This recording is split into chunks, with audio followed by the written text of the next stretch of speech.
बहुत पुराने ज़माने की बात है। एक राजा था। उसके महल में एक बहुत सुंदर बाग था। बाग में तरह तरह के फूलों के पौधे और अनेक प्रकार के मीठे फलों के पेड़ थे। लेकिन इस बाग में सबसे आश्चर्यजनक चीज़ थी। एक सेब का पेड़ था जिसमें सोने के सेब लगते थे। राजा ने इस पेड़ की देखभाल का खास इंतजाम कर रखा था।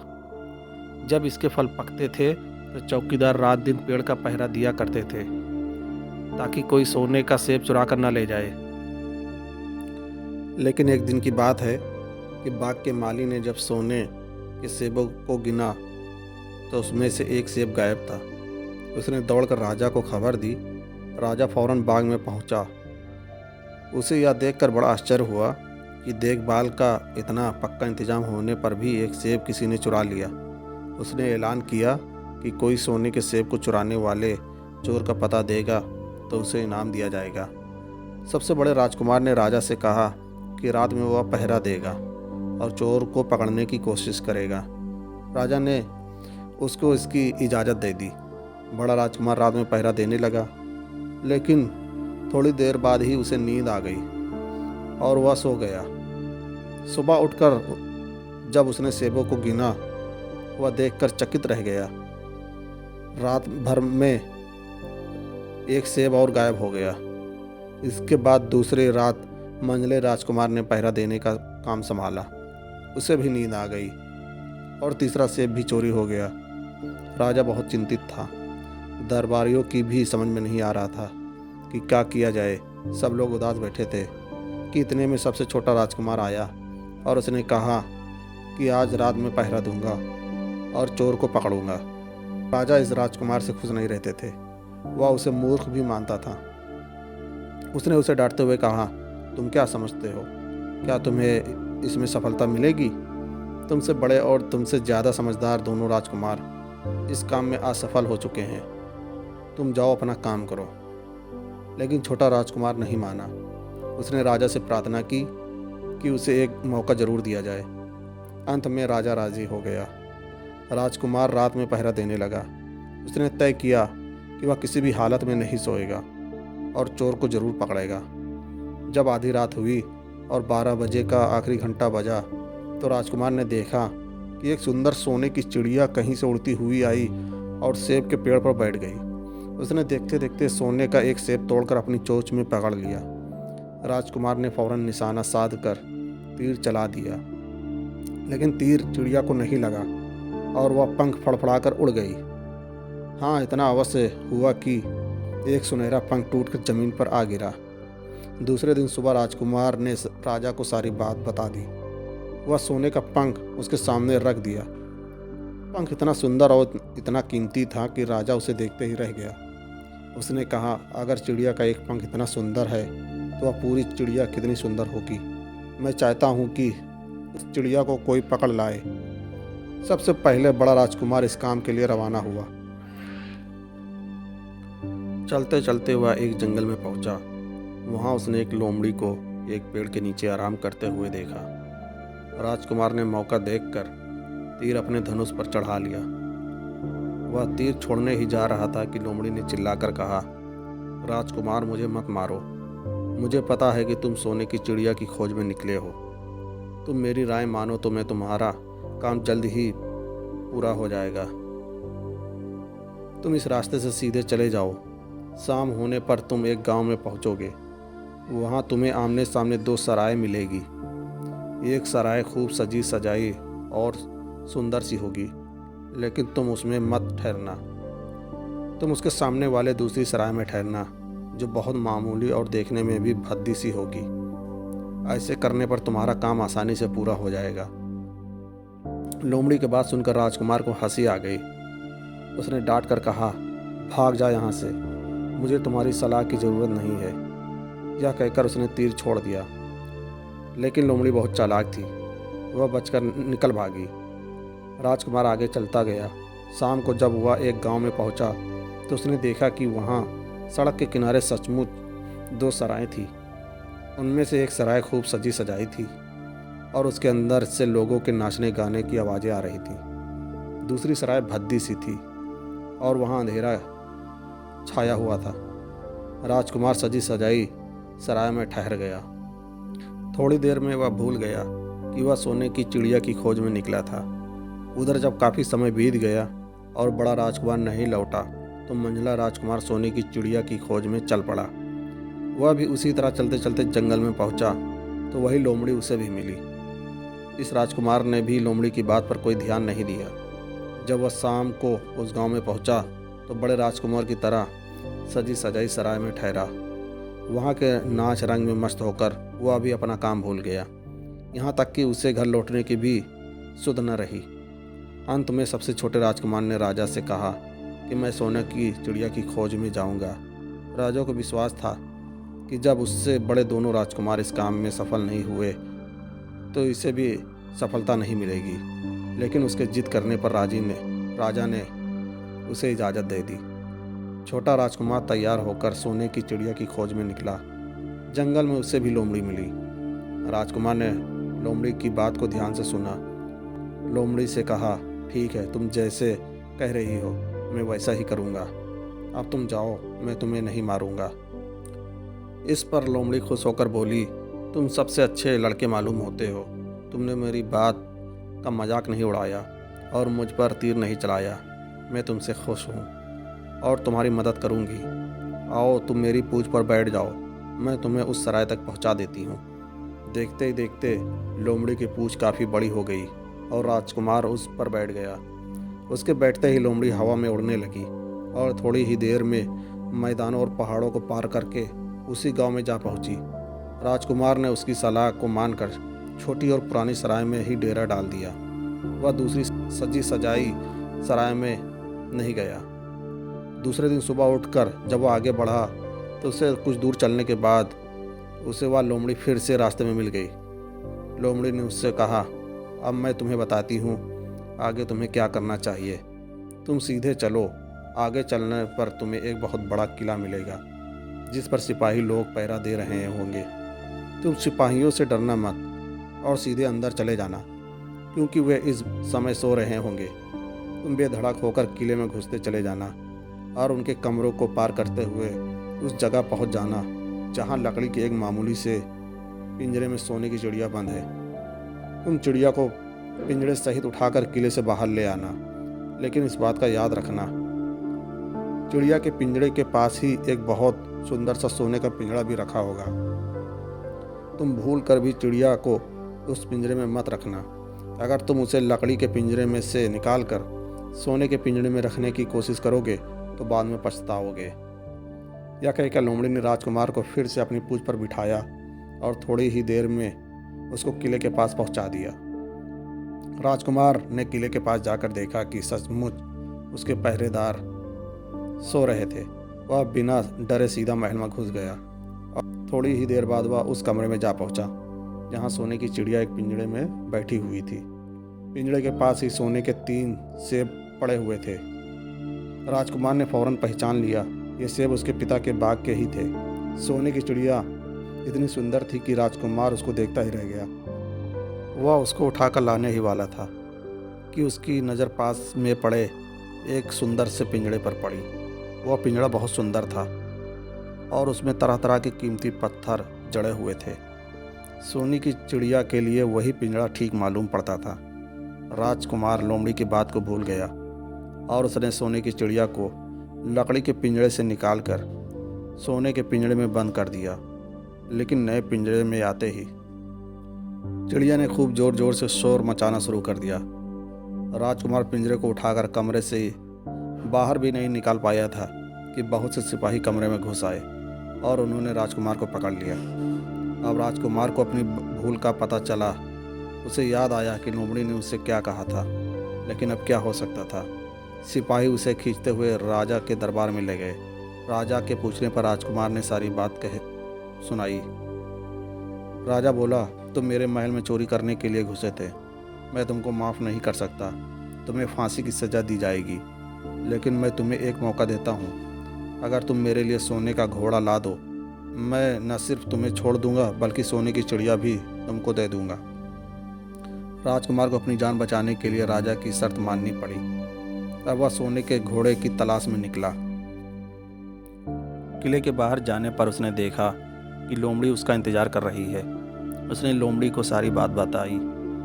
लोमड़ी ने निराश होते हुए कहा, मैं अब तुम्हारी कोई मदद नहीं करूँगी।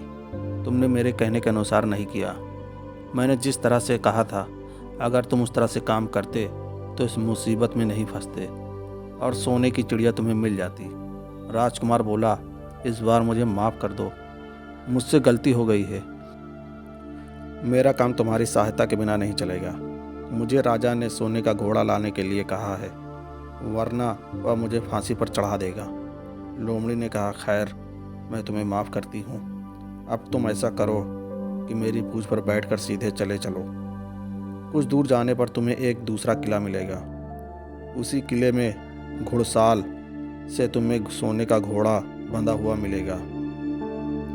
महल के नौकर चाकर सब सो रहे होंगे। तुम चुपचाप जाना और घोड़े को खोल लेना। लेकिन एक बात याद रखना, वहाँ घोड़े के पास ही घोड़े पर कसने के लिए 2 जीनें रखी होंगी। उसमें से एक तो पुराने चमड़े की जीन होगी और दूसरी सोने की जीन होगी। तुम सोने की जीन को छूना भी मत और उस घोड़े पर पुरानी चमड़ी के जीन को कसकर सवार हो जाना। उसे दौड़ते हुए किले से बाहर चले आना। राजकुमार ने वादा किया कि वह ठीक ठाक वैसा ही करेगा। लोमड़ी ने उसको अपनी पूँछ पर बिठाया और कुछ ही देर में वह उसे किले के पास जा पहुंची। किले के पास पहुंचते ही लोमड़ी ने उसे नीचे उतारा और फिर वहां से चली गई। राजकुमार सीधा फाटक से किले में घुस गया। अंदर जाकर उसने देखा वहां के सभी नौकर चाकर सोए हुए थे। थोड़ी ही देर में वह किले के घुड़साल में जा पहुंचा। वहां एक बहुत सुंदर सुनहरा घोड़ा बंधा हुआ था। राजकुमार ने पास जाकर देखा कि वह घोड़ा सचमुच सोने का था। ऐसे सुंदर घोड़ा उसने सपने में भी नहीं देखा था। उसने आगे बढ़कर घोड़े को खोल लिया। जब वह बाहर निकलने लगा तो उसकी नज़र एक कोने में पड़ी सोने की जीन पर गई। यह जीन बहुत सुंदर थी और उसमें हीरे मोती जड़े हुए थे। उसके पास एक फटी पुरानी चमड़े की जीन पड़ी हुई थी। इतने सुंदर घोड़े पर पुराने चमड़े की जीन कसना राजकुमार को अच्छा नहीं लगा। उसने सोने की जीन उठा ली और घोड़े पर कसना शुरू किया। इतने में घोड़ा जोर से हिनहिना उठा। किले में नौकर चाकर जाग गए। थोड़ी ही देर में राजकुमार पकड़ लिया गया। राजकुमार को सिपाहियों ने हाथ बांधकर अपने राजा के सामने पेश किया। राजा ने सारी बातें सुनकर कहा, तुमने मेरे घोड़े को चुराने की कोशिश की है, इसलिए तुम्हें फांसी की सज़ा दी जाएगी। लेकिन अगर तुम मेरा एक काम कर दो तो मैं तुम्हें छोड़ सकता हूँ। यहाँ से कुछ दूर एक सोने का महल है और उसमें बहुत सुंदर राजकुमारी रहती है। अगर तुम अपनी जान बचाना चाहते हो तो उस राजकुमारी को मेरे पास ले आओ। तुम्हें इनाम में यह सोने का घोड़ा दे दूंगा। बेचारा राजकुमार वह फिर से एक नई मुसीबत में फंस गया। उसे मजबूर होकर राजा की शर्त माननी पड़ी। अब वह सोने के महल की खोज में निकला। कुछ दूर चलने पर फिर उसे वह लोमड़ी मिली। पता नहीं कैसे लोमड़ी को सारे बातें मालूम हो गई थी। वह बोली, देखो, तुमने इस बार भी मेरी बात नहीं मानी। मेरी बात मान जाते तो यह नई मुसीबत तुम्हारे गले नहीं पड़ती। खैर, मुझे तुम पर दया आ रही है, मैं तुम्हारी मदद करूंगी। चलो, मैं तुमको सोने के महल के पास पहुंचा देती हूँ। तुम महल के बाहर कहीं पीछे छिपे रहना। जब उसमें से शाम को राजकुमारी तालाब में नहाने के लिए बाहर आए, तुम आगे बढ़कर उसका हाथ पकड़ लेना। जैसे ही तुम उसको छुओगे, राजकुमारी तुम्हारे साथ आने के लिए राजी हो जाएगी। लेकिन एक बात याद रखना, तुम उसको वहाँ से अपने साथ ले आना। उसे वापस महल में मत जाने देना। वह तुमसे कहेगी कि मैं अभी अपने माता पिता से मिलकर आती हूँ, लेकिन तुम उसकी बातों में मत आना, वरना फिर मुसीबत में फंस जाओगे। यह कहकर लोमड़ी ने फिर से अपनी पूँछ फैला दी और राजकुमार उस पर बैठ गया। देखते ही देखते लोमड़ी हवा में उड़ती हुई कुछ देर बाद सोने के महल के पास जा पहुंची। महल के पास पहुंचते ही राजकुमार एक पेड़ की आड़ में छिपकर बैठ गया। शाम को जब राजकुमारी नहाने के लिए किले से बाहर आई तो राजकुमार ने हिम्मत करके आगे बढ़कर उसका हाथ पकड़ लिया।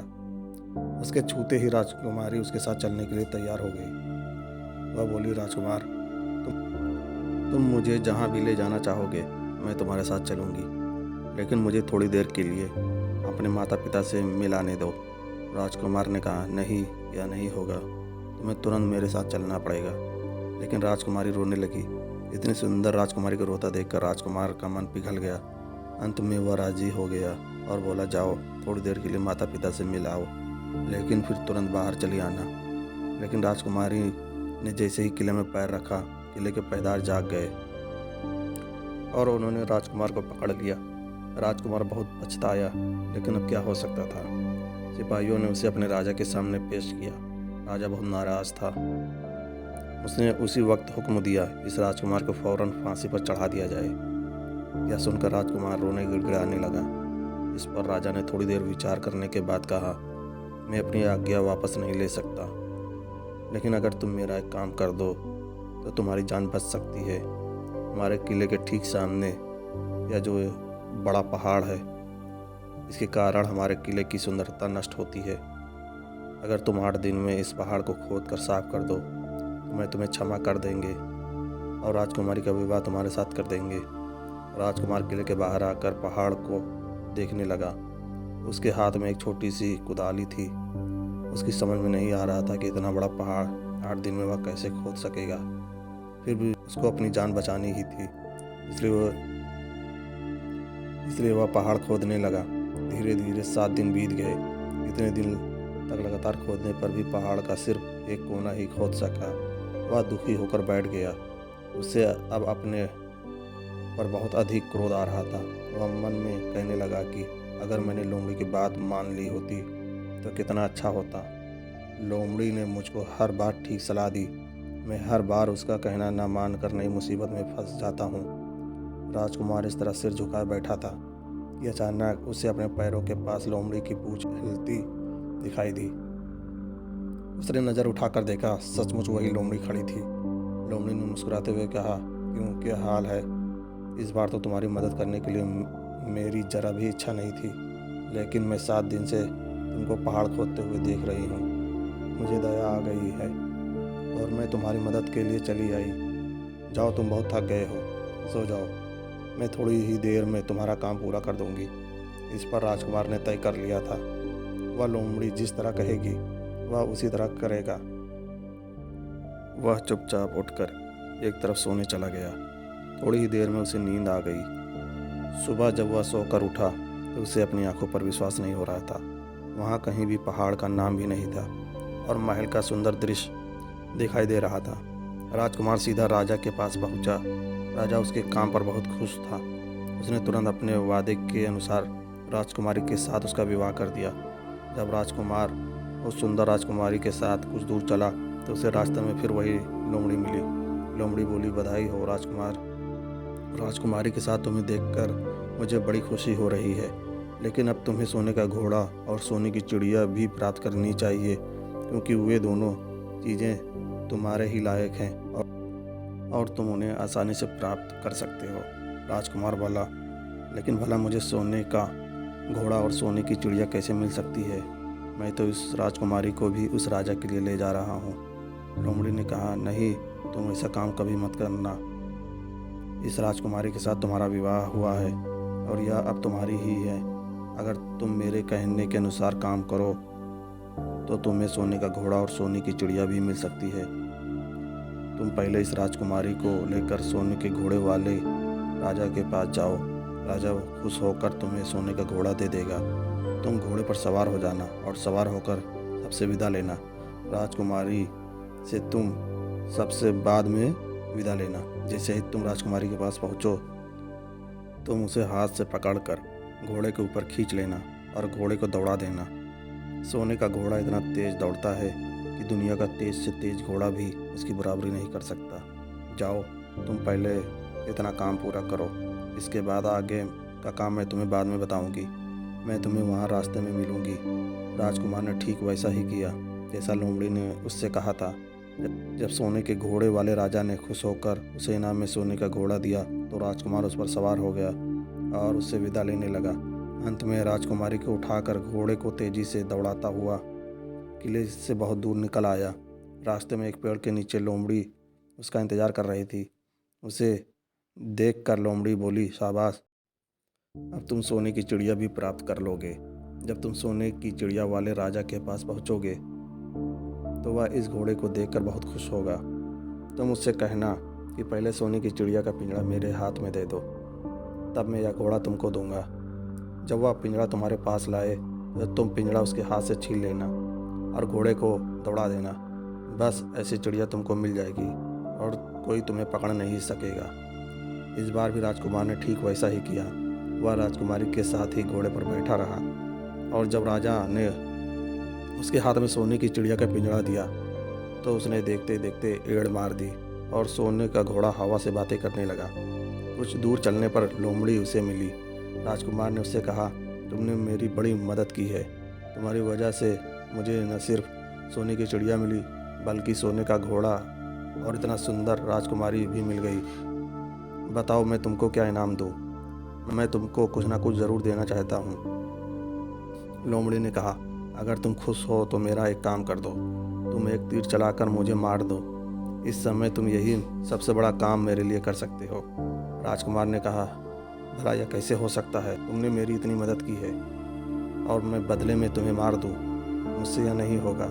यह सुनकर लोमड़ी बड़ी दुखी हुई और बोली, अगर तुम मेरा यह काम नहीं कर सकते तो फिर ठीक है, जाओ, लेकिन मैं तुम्हारी भलाई के लिए कह रही हूँ कि तुम दो बातें ज़रूर याद रखना। एक तो तुम किसी कुएं की दीवार पर मत बैठना और दूसरे तुम ऐसे लोगों के लिए धन मत खर्च करना जिन्हें फांसी मिलने वाली हो। राजकुमार बोला, भाई तुम भी अजीब हो, तुम्हारी बातें मेरी समझ में नहीं आती। भला मैं कभी की दीवार पर क्यों बैठूंगा और ऐसे आदमियों पर धन क्यों खर्च करूंगा जिनको फांसी दी जाने वाली हो।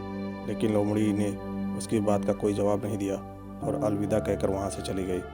राजकुमार सोने का घोड़ा दौड़ाता हुआ आगे बढ़ा। राजकुमारी उसके साथ ही बैठी हुई थी और सोने की चिड़िया का पिंजरा उसके हाथ में था। कुछ ही देर में राजकुमार उस छोटे गांव में जा पहुंचा जिसमें वे दोनों सराहें थी। गांव के लोग और ख़ास तौर से बच्चे उसको देखने के लिए बाहर निकल आए। सोने के घोड़े पर इतना सुंदर राजकुमार के साथ बैठी एक राजकुमारी को देखकर सभी लोग आश्चर्य में थे। इतने में राजकुमार ने देखा कि गांव के बगीचे में एक जगह बहुत से लोग जमा हैं और कुछ शोर हो रहा है। राजकुमार के पूछने पर लोगों ने बताया, वहाँ दो आदमियों को फांसी दी जाने की तैयारी हो रही है। राजकुमार उधर ही चल पड़ा। वहाँ पहुँचने पर उसने पहचान लिया कि जिन आदमियों को फांसी दी जाने वाली थी वे और कोई नहीं बल्कि उसके ही भाई थे। वे लोग तब से उसी सजी सजाई सराय में रह रहे थे और तरह तरह के बुरे काम कर रहे थे। वे जुआ भी खेलते थे और जुआ में बहुत सा धन हार चुके थे। उन्होंने लोगों से बहुत सा रुपया भी उधार लिया था। इन्हीं सब बातों से चिढ़कर अब गांव वाले उन्हें फांसी पर चढ़ाने जा रहे थे। राजकुमार भला यह कैसे होने देता? उसने लोगों से कहा, मुझसे रुपया ले लो और इन लोगों को छोड़ दो। बहुत कहने सुनने पर लोग राजी हो गए और उन्होंने उन दोनों आदमियों को रिहा कर दिया। राजकुमार अपने भाइयों को छुड़ाकर आगे चला। कुछ दूर चलने पर जंगल में उन्हें कुआं दिखाई दिया। राजकुमार ने कहा, कुएं के पास आराम करते हैं, वहाँ ठंडा पानी पीने के बाद हम लोग आगे चलेंगे। राजकुमार राजी हो गया। अब तक वह यह भी भूल चुका था लोमड़ी ने विदा होते समय उससे क्या कहा था। वह घोड़े से उतरकर कुएं की दीवार पर बैठ गया और आराम करने लगा। उसके दोनों भाइयों ने मौका देखकर उसे कुएं में ढकेल दिया। इसके बाद उन्होंने घोड़े पर राजकुमारी को डाला और सोने की चिड़िया का पिंजरा उठाया और वहाँ से चलते बने। कुछ ही देर में वे लोग अपने राज्य में लौट आए। घर लौटकर उन्होंने राजा से कहा, हम लोग सोने की चिड़िया को पकड़ लाए हैं। इसी चिड़िया ने हमारे बाग में से सोने के सेब चुराए थे। इसके साथ ही हम यह एक सोने का घोड़ा और राजकुमारी भी लाए हैं। राजा बहुत खुश हुआ। सारे राज्य में लोग खुशियाँ मनाने लगे, लेकिन राजकुमारी खुश नहीं थी। वह बराबर रोती रहती थी। उसने खाना पीना छोड़ दिया। यही नहीं, घोड़े ने भी दाना पानी बंद कर दिया और सोने की चिड़िया भी उदास रहने लगी। राजा ने बहुत कोशिश की, लेकिन ना तो वह राजकुमारी खुश हुई और ना सोने के घोड़े और सोने की चिड़िया ने दाना खाना शुरू किया। उधर छोटा राजकुमार कुएं में गिर गया था, लेकिन वह मरा नहीं। कुआं बहुत गहरा था, लेकिन उसमें बहुत थोड़ा पानी था। वह कुएं में बैठा बैठा अपने भाग्य को कोसता रहा। अब उसे फिर उसी लोमड़ी की याद आई और वह पछताने लगा कि अगर मैंने उसका कहना मान लिया होता तो मैं मुसीबत में न फंसता। राजकुमार ने जैसे ही लोमड़ी को याद किया, लोमड़ी न मालूम कैसे कुएं के मुंह पर आ पहुंची और बोली, देखो राजकुमार, मैंने पहले ही तुम्हें समझाया था कि किसी कुएं की दीवार पर मत बैठना और ऐसे आदमियों की मदद मत करना जिन्हें फांसी दी जाने वाली हो, लेकिन तुम नहीं माने। खैर चलो, अब आखिरी बार मैं फिर तुम्हारी मदद किए देती हूँ। लो, मेरी पूँछ पकड़ कर कुएं से बाहर निकल आओ। यह कहकर लोमड़ी ने अपनी पूँछ कुएं में लटका दी। देखते देखते पूँछ इतनी लंबी हो गई कि कुएं के पेंदे में पड़े राजकुमार के पास तक जा पहुंची। राजकुमार उसे पकड़कर कुएं से बाहर निकल आया। लोमड़ी ने उससे कहा, जाओ, अब तुम अपने घर जाओ, लेकिन ज़रा होशियार रहना, तुम्हारे भाई तुम्हारी जान के दुश्मन हैं, वे लोग ज़रूर तुमको ढूंढ रहे होंगे। राजकुमार घर की ओर चल पड़ा। अपने राज में पहुंचने पर उसे एक भिखारी मिला।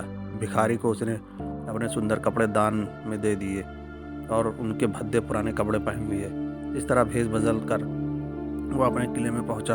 वहां उसके पहुंचने पर एक बड़ी आश्चर्यजनक बात हुई। सोने का घोड़ा खुशी से हिनहिनाने लगा और दाना खाने लगा। सोने की चिड़िया भी अपने पिंजड़े में खुशी से फुदकने लगी और गाना गाने लगी। राजकुमारी ने अपने आंसू पोंछ डाले और वह भी खुश दिखाई देने लगी, लेकिन राजा की समझ में कुछ नहीं आया। उसने राजकुमारी से इसका कारण पूछा तो वह बोली, मैंने तो पहले ही आपको सारी बातें बता दी थी। आपके बड़े और मंझले राजकुमार ने छोटे राजकुमार के साथ धोखा किया है। इन्होंने आपको भी धोखा दिया है, लेकिन अब आपका छोटा राजकुमार यहाँ पर आ पहुँचा है, इसलिए मुझे बहुत खुशी हो रही है। उसी के साथ मेरी शादी हुई है और मैं उसके साथ ही सुखी रह सकती हूँ। फिर उसने मैले कुचेले कपड़े पहने एक व्यक्ति की ओर इशारा करते हुए कहा, वह रहा आपका छोटा राजकुमार। राजा ने भी अपने छोटे लड़के को पहचान लिया। अब राजा ने अपने छोटे बेटे के बारे में अपने विचार बदल दिए। अब वह उसको बहुत समझदार और बहादुर मानने लगा और उससे बहुत अधिक प्यार करने लगा। उसने उसको राजगद्दी पर बिठाने का निश्चय किया। बड़े और मंझले राजकुमार ने अपने छोटे भाई को ही धोखा नहीं दिया था, बल्कि राजा को भी धोखा दिया था। इससे राजा उनसे बहुत नाराज़ था। उसने उन दोनों को अपने राज से निकलवा दिया। इसके बाद बड़ी धूमधाम के साथ राजकुमारी के साथ राजकुमार का विवाह हुआ और दोनों सुख से रहने लगे। लेकिन राजकुमार उस लोमड़ी को नहीं भूला था जिसने उसकी सहायता की थी। एक दिन समय निकाल वह जंगल में उस लोमड़ी की खोज में निकला। बहुत ढूंढने के बाद एक पेड़ के खोखले भाग में उसने उस लोमड़ी को चुपचाप बैठे हुए देखा। लोमड़ी बहुत उदास थी और पहले से बहुत ज़्यादा दुबली भी हो गई थी। राजकुमार को देखते ही लोमड़ी ने उसे पहचान लिया और कहा, आह, कहो राजकुमार, आज इधर कैसे भूल पड़े। राजकुमार ने कहा, मैं आज तुम्हें ही ढूंढने के लिए आया हूँ। चलो मेरे बाग में आराम से रहना। यहाँ तुम किसी तरह की तकलीफ में नहीं होगी। यहाँ तो जंगल में तुम्हें खाने पीने की तकलीफ होती होगी और जंगली जानवरों और शिकारियों का डर बना रहता होगा। लोमड़ी ने कहा, नहीं राजकुमार, मैं यहाँ ठीक हूँ और भला अब तुम्हें मेरे दुख से क्या लेना देना। तुम्हारा काम निकल गया है, अब तुम सुख से अपने राज में रहो। राजकुमार बोला, नहीं, तुमने मेरा बड़ा उपहार किया है, मैं तुम्हें इनाम देना चाहता हूँ और अपने साथ ही रखना चाहता हूँ। राजकुमारी भी बहुत खुश होगी, वह भी तुमसे मिलना चाहती है। लोमड़ी बोली, अगर तुम सचमुच मुझे इनाम देना चाहते हो तो मेरा एक काम कर दो। मैंने तुमसे पहले भी कहा था कि तुम तीर चलाकर मुझे मार दो, इसी से मेरा लाभ होगा। असल में एक जादूगर ने मुझ पर जादू कर रखा है, मैं लोमड़ी नहीं हूँ। मुझे उसके जादू के प्रभाव से लोमड़ी के रूप में रहना पड़ रहा है। मैं तो उसी देश का राजकुमार हूँ जहाँ की राजकुमारी से तुम्हारा विवाह हुआ है। असल में वह राजकुमारी मेरी छोटी बहन है। अगर तुम तीर चलाकर मुझे मार दोगे तो इस जादू से मुझे मुक्ति मिल जाएगी और मैं फिर अपने देश लौट जा सकूँगा। राजकुमार को यह सुनकर बड़ा आश्चर्य हुआ। उसने फौरन अपने धनुष पर तीर चढ़ाया और लोमड़ी की ओर छोड़ दिया। तीर के लगते ही लोमड़ी मर गई और उसमें से एक सुंदर सा राजकुमार निकल आया। फिर दोनों राजकुमार आपस में गले मिले। इसके बाद दोनों राजकुमार वापस महल में लौट आए। वहाँ राजकुमारी अपने भाई से मिलकर बहुत खुश हुई।